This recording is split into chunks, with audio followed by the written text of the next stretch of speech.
आज चोरडे येथे मैदान होते आदतचं.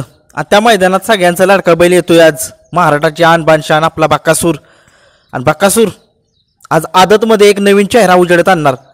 नक्की आदतचा कोण चेहरा असेल सांगण्यात तर येते.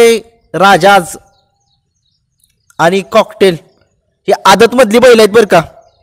ह्या दोन बैलामधील एक पैरा असू शकतो, परंतु वेगळा पण असू शकतो. एक मला माहिती मिळालेल्यानुसार मी सांगतोय.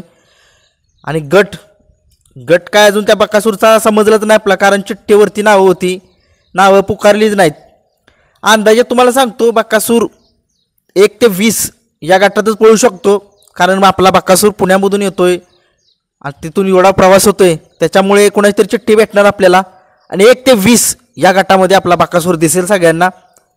गट नक्की पुकारल्यानंतर समजेलच आपल्याला, परंतु 1 ते 20 मध्येच आपला बकासूर पळेल. आणि राजा किंवा कॉकटेल या दोन्हीतलाच पायरा आहे आपल्या बकासूरचा.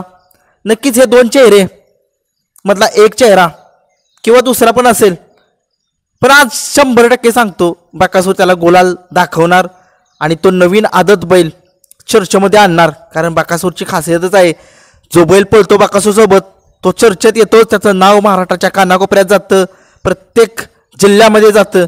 नक्कीच आज कोण असेल बकासूरचा पैरा. जर तुम्हाला जर माहीत असेल बकासूरचा पैरा तर तुम्ही नक्कीच कमेंट्समध्ये सांगा.